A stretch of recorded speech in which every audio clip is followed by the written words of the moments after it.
우리의 인생에서 특히 젊은 청년분들께는 배우자를 선택하는 것이 매우 중요하다는 것을 누구나 다 알고 있습니다. 청년들 자신에게 뿐만이 아니라 청년의 자녀를 둔 부모님들도 가장 큰 기도 제목 중에 하나가 우리의 자녀가 올바른 배우자를 만나게 해달라는 것입니다. 물론 제가 배우자 세미나 올바른 결혼 세미나를 하다 보면 젊은 청년 남자 아이들은 결혼 조건이 무엇입니까? 물으면 첫째도 이쁘고 둘째도 이쁘고 셋째도 이쁘면 됩니다. 이렇게 말할 수 있어요. 그런데 의외로 남자들보다는 여자 청년들이 조건이 한 10개에서 15가지 정도 됩니다. 직업도 좋고 경제성도 있고 가정적이고 아이들도 잘 돌보고 나의 감정을 받아주고 나와 대화가 통하고 교회도 다 잘 다니고 신앙도 있고 건강하고 우리 집에도 잘해야 되고 아이들도 잘 가리키고 여러 조건이 있습니다. 그런데 그런 조건을 가진 사람은 없다는 것입니다. 또 더 나아가서 여기서 끝나면 되는데 여자들은 보통 나보다 나이가 2-3살 많아야 되고 가족도 예수님 잘 믿어야 되고 시어머니도 좋아야 되고 가족들도 신앙이 좋아야 한다는 조건을 생각합니다. 그러니까 예전에 중세시대나 예전에는 결혼 제도를 통해서 신분 상승을 할 수 있는 어떤 계기가 되기도 하였습니다. 그런데 하나님께서 우리에게 결혼 제도를 주신 것은 창세부터 에덴 동산에서 아담과 하와를 통해서 창세기 2장 18절에서 25절에 보면 하나님께서 인간에게 가정이라는 제도를 허락하신 이유가 잘 나와 있습니다. 그러나 무엇보다도 하나님은 이렇게 말씀하십니다. 하나님이 가라사대 사람이 독처하는 것이 좋지 않으니 내가 그를 위하여 돕는 배필을 지으리라. 여기서 내가는 하나님이고 그를 위하여는 아담입니다. 즉 하나님께서 아담을 위하여 돕는 배필을 내가 만들어 주리라, 지으리라. 그래서 아담이 깊은 잠을 자게 하고 수술을 했습니다. 그의 갈비뼈를 취해서 하와를 만들었습니다. 저는 참 궁금한 것이 있었습니다. 왜 하나님께서는 아내 하와를 만들 때 또다시 흙으로 빚어서 그 코에 생기를 넣어 아담을 창조하였던 방법으로 창조하지 않았을까? 성경은 그것에 대해서 자세히 정확히 언급하고 있지 않기 때문에 각자 나름대로 많은 신학자들이 이렇게 저렇게 해석하고 있는 것을 봅니다. 그 중에 하나가 하나님께서 하와를 아담의 갈비뼈에서 지으셨기 때문에 아담과 하와는 한 몸이다, 연합했다, 그렇게 말씀하시기도 하고, 여자가 우스갯소리로 남자보다 더 세고 강한 이유는, 더 오래 사는 이유는 남자는 흙으로 빚어져서 오히려 일찍 죽고 여자는 만들어진 재질이 사람의 갈비뼈 더 단단하기 때문에 여자가 더 세다, 우스갯소리로 해석하시는 분도 그런 얘기를 들어본 적이 있습니다. 어찌되었든 하나님께서는 아담이 독처하는 것을 보시니 하나님 마음에 좋지 않았습니다. 독처는 모든 짐승들은 암컷 수컷 쌍으로 만들어 주셨습니다. 애초부터 그렇게 만들었습니다. 그런데 왜 하나님은 유독 사람만 남자를 먼저 만들고 어느 날 아담이 이렇게 쓸쓸히 있는 것을 보고 나중에 하와를 만들었을까? 저는 그것도 참 궁금한 점 중에 하나입니다. 또 더 나가서 사람들이 신학자들이나 보통 이렇게 목사님들 설교 중에서도 해석되기를 아담을 위해, 즉 남자를 위해 여자를 하와를 만들었다. 그리고 돕는 배필로 여자를 만들었다. 그렇기 때문에 이것을 어떻게 해석하냐면 이 돕는 배필을 우리의 전통과 관습, 유교적인 사상과 접목하여 어떻게 해석이 되어지기도 했냐면 돕는 배필, 즉 어시스턴트, 비서 내지는 그 바로 밑에 계급, 이런 식으로 해석되어지기도 했습니다. 더 나가서 아담과 하와가 선악과를 먹은 이후에 하나님께서 벌을 내리셔서 여자는 남편을 흠모해야 하고 남자는 여자를 다스릴지니라, 이런 저주가 있기 때문에 벌을 받아서 여자는 남자로 인하여 평생 고통당하는 구조관계가 되었다. 그것이 당연하다, 당연시 여겨지는 것처럼 인식되는 경향이 있는 것도 봅니다. 또 더 나아가서 우리나라는 특별히 가부장적 제도와 물론 전 세계 어디나 그랬지만 남자 중심적인 사회 구조 때문에, 그리고 사실 남자들이 사회에서 일을 더 열심히 잘 하시오. 그 대부분이. 그런데 어쨌든 중요한 것은 우리나라의 경우에는 유교적 사상과 접목하여 이것이 또 해석되어지기도 하였습니다. 그래서 이 돕는 배필이 어떤 분이 쓴 책을 보니까 돕는 배필은 마치 현관에 깔아놓은 깔판이 아닙니다. 이런 말도 하기도 하였습니다. 그런데 실질적으로 이 에제르 돕는다는 것은 무엇이냐면 상하 관계가 아니라 부족한 부분을 메꿔주는 것, 그 없는 부분을 채워주는 것, 못하는 부분을 할 수 있게 하는 것, 또 전쟁에서는 응원하는 것, 전쟁에 잘 싸울 수 있도록 지원하는 것, 응원하는 것, 파트너적인 개념입니다. 그래서 이것이 상하 관계가 아니라 이 동역자의 관계, 서로 협력, 상호 보완 관계로 해석되어집니다. 그래서 어쨌든 하나님이 보시기에 남자 혼자 사는 것은 좋지 않다. 그래서 여성을 만드셨습니다. 이것이 하나님의 창조의 계획이고 원리입니다. 따라서 요즘은 많은 동성애가 부각되고 있습니다. 또 요즘 가정은 예전 가정의 구조와 같지 않고 동성애 가족이 나타났고 또 핵가족이 나타났습니다. 그리고 핵가족을 넘어서 이제 이혼 가정이 나타났고 편부모 가정이 나타났고 동성애 가족이 나타남으로 인하여 동성애자들이 입양한 아이들이 또 나타났습니다. 그래서 어느 집은 엄마만 둘, 아빠만 둘. 근데 엄마 아빠가 다르긴 한데 다 같은 성별, 즉 남자가 둘인데 한쪽은 아빠, 한쪽은 엄마, 뭐 이상한 하여튼 보도 듣도 못한 새로운 가족의 개념이 21세기에는 출현하는 것을 우리는 종종 뉴스나 신문 기사를 통해서 접할 수 있습니다. 사도 바울 역시도 사람이 하나님은 독처하는 것이 좋지 않다고 했는데 복음을 위해서 때로는 독처하는 것이 더 나을 수도 있다는 언급을 하기도 하였습니다. 요즘 청년들을 보면 종종 자주는 저에게 하는 말이 목사님 저는 그냥 혼자 살 거예요.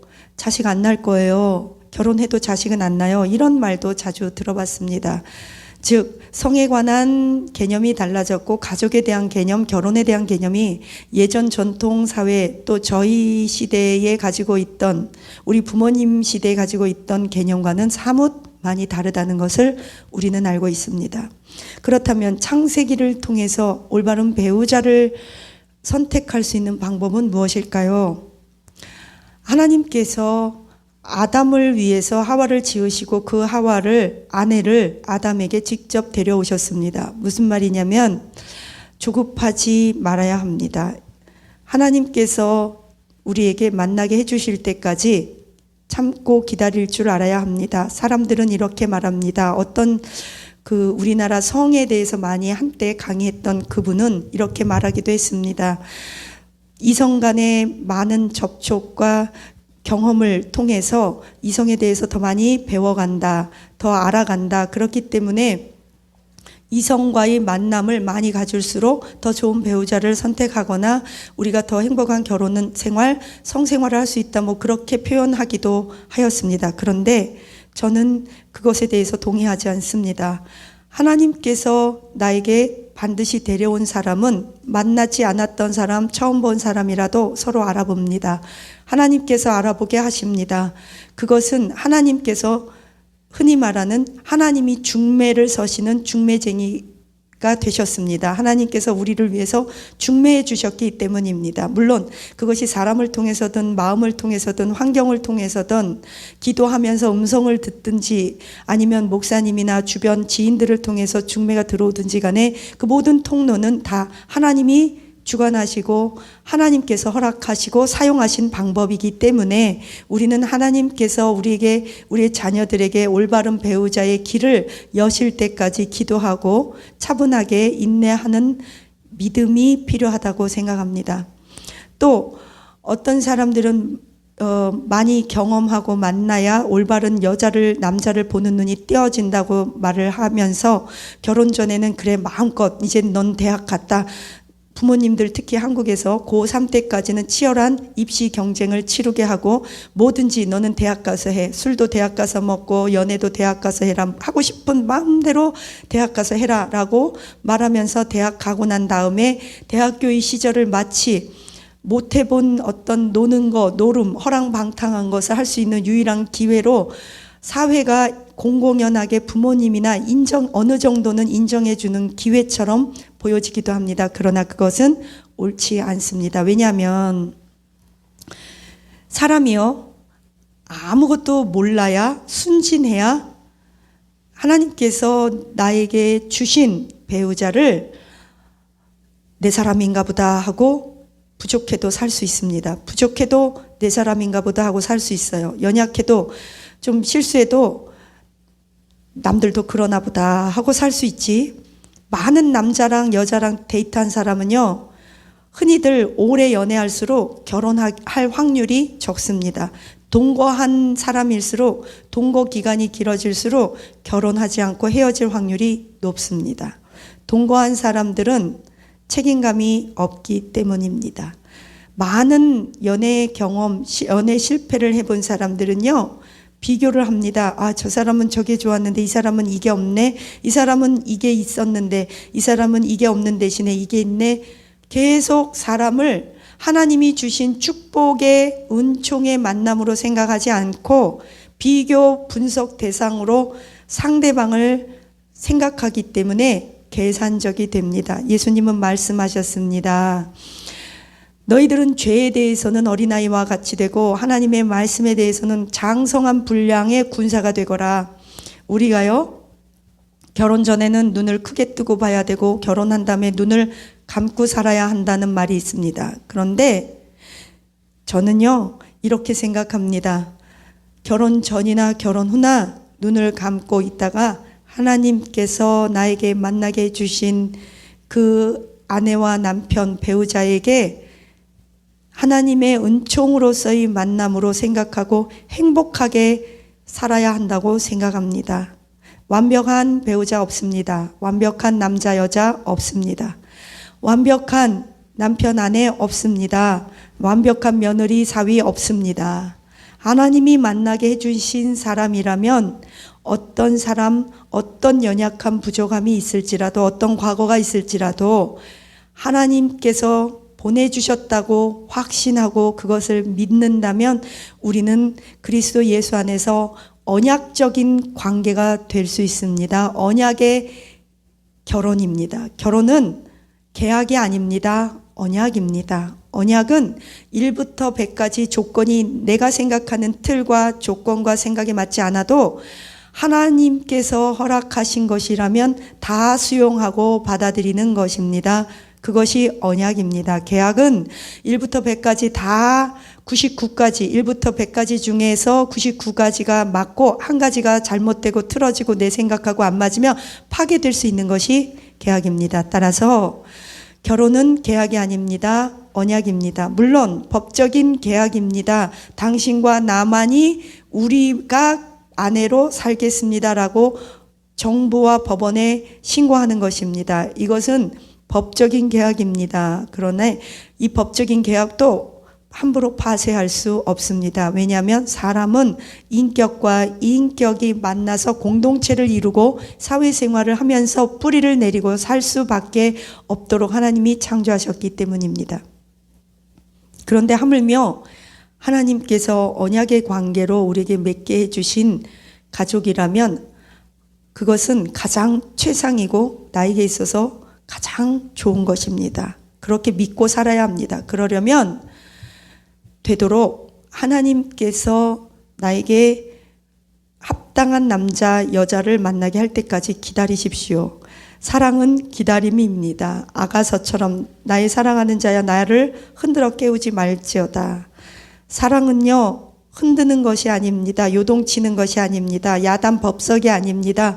말초적인 신경을 자극하는 어떤 감각이 아닙니다. 남자와 여자가 사랑할 때 각성 호르몬 PEA 같은 호르몬제가 나와서 가슴이 울렁울렁거립니다. 그러나 그것은 6개월이면 끝이 납니다. 길어야 1년입니다.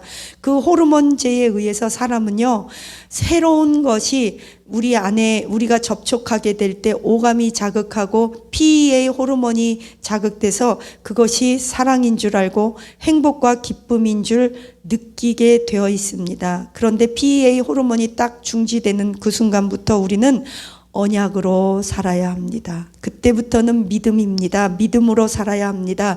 이성입니다. 결단입니다. 사랑하기 위해서 결단하는 믿음으로 가정을 지켜야 합니다. 하나님은요, 우리가 특히 남자를 위해서 여자를 만드신 것 맞습니다. 그런데 하나님은 여자에게 주신 성품과 자질, 은사, 사명이 있습니다. 남자에게 주신 사명, 은사, 책임감이 있습니다. 그 모든 것들이 연합해서 하나님의 나라를 거룩한 가정을 확장하며 이루어가는 것입니다. 저와 여러분이 우리의 자녀가 하나님께서 주시는 배우자를 만날 때까지 차분히 믿음으로, 인내로, 성실함으로, 정직함으로 차분하게 기다려 주실 것을 부탁드립니다. 창세기를 통한 배우자 선택법 1. 하나님이 만나게 하시는 사람을 기다려야 한다. 2. 그것을 어떻게 알 수 있는가? 하나님께서 정확하게 알게 하십니다. 알게 하실 때까지, 믿음이 확신이 있을 때까지 기다리십시오. 3. 많은 경험을 통해서 더 배우자, 이성을 알게 되는 것이 아닙니다. 우리는 하나님께서 알게 하셨을 때 저 사람이 내 사람이지 알게 됩니다. 하나님이 보내주시는 배우자를 만나시기를 예수님의 이름으로 축복합니다. 기도하시겠습니다. 하나님 감사합니다. 올바른 배우자 창세기를 통해서 올바른 배우자 만나는 법에 대해서 생각해 보았습니다. 우리의 자녀들에게 올바른 배우자를 만날 수 있는 복을 허락하옵소서. 우리에게 좋은 아내, 좋은 남편이 될 수 있는 배우자를 우리 청년들에게 만나게 하옵소서. 주여 기다리게 하옵소서. 요동치지 않게 하옵소서. 함부로 결정하며 흔들리지 않게 하옵소서. 하나님이 만나게 해주신 그 사람을 정확히 알아보게 하옵소서. 그리고 그 사람이 내 눈에 내 생각에 틀리고 기대치에 어긋나고 지금은 약간 모자랄지라도 하나님께서 만나게 해주신 사람이라는 확신이 있을 경우에 주여 놓치지 않게 하옵소서. 감사드리며 예수님 이름으로 기도합니다. 아멘.